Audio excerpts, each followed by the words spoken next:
Christianity is a cult of human sacrifice.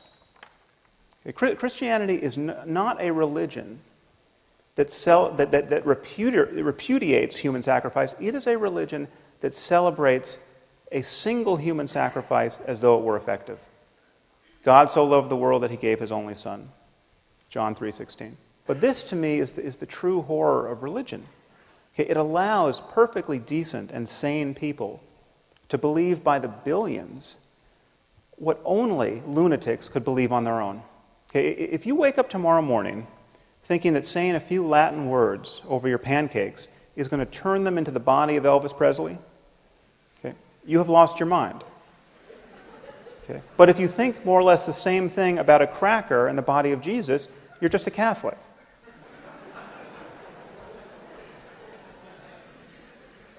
And I'm not the first person to notice that it's a very strange sort of loving God who would make salvation depend on believing in him on bad evidence. Okay,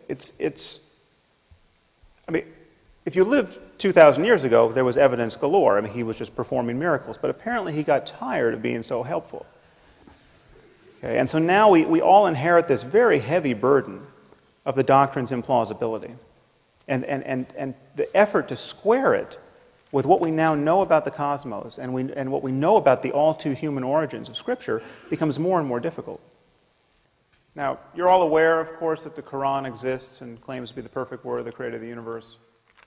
You're aware that once having heard of this possibility and rejecting it, you're all going to hell for eternity.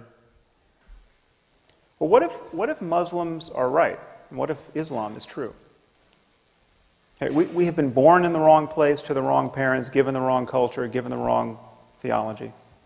I've been thoroughly misled by science. Okay, where is Allah's compassion?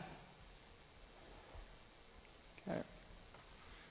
And yet, he's omnipotent. He could change this in an instant. He could give us a sign that would convince everyone in this room. And yet he's not going to do it. And hell awaits. And hell awaits our children because we can't help but mislead our children.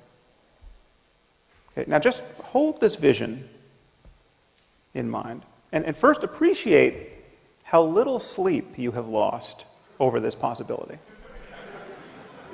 Okay? Just feel in yourself at this moment how carefree you are and will continue to be in the face of this possibility. What are the chances that we're all going to go to hell for eternity because we haven't recognized the Quran to be the perfect word of the creator of the universe? Please know that this is exactly how Christianity appears to someone who's not been indoctrinated by it. As soon as the scientific method was developed, as soon, certainly, by the time Charles Darwin provided an explanation with how naturalistic processes could give rise to intelligent life, you don't need those original myths anymore. I mean, we should long ago have been able to dispense with them. And the fact that we're unable to talk openly and frankly about how concerned we ought to be about people who take their religions literally, yes, is a problem. It's a huge problem. And I also have a problem. I agree with Sam Harris also on the point that, you know, moderate. You say you enjoy talking about Christianity with this Christian who you had on. I do have a problem with people who give cover essentially to religious extremists by presenting religion as if it can be moderate, a reasonable thing, because to the extent that moderate Christians or moderate Muslims are moderate is the extent to which they don't really follow the letter of their faith, right? I mean, you have to reinterpret and kind of squint and peer at your holy book through a particular prism and then do a lot of juggling and reinterpreting in order to come out with a conclusion that is kind of morally tenable in 2014 to secular people. So is this a time to say we don't need any further inquiry? All we need is faith in the boss? I would say not. The view I take about free will is that of course we have free will because we have no choice but to have it. But to say, of course we have free will, the boss says we've got it, is to make a mockery of the whole concept. And it's also to invite the question, what kind of tyranny is this that you want? You want an all-supervising, all-deciding person. I ask you first, what sources of information do you have about this person's existence that I don't have? that are denied to me? I'd like to know. And second, why do you want it? Why do you want to arrive at a terminus of unfreedom where there is a celestial authority upon whom all things depend and from which all things flow? Why do you want that, and how on earth do you know that there's any case to be made for its existence?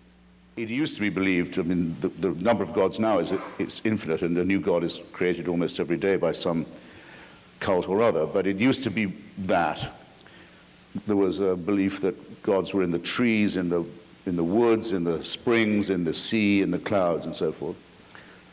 Polytheism of a kind. Then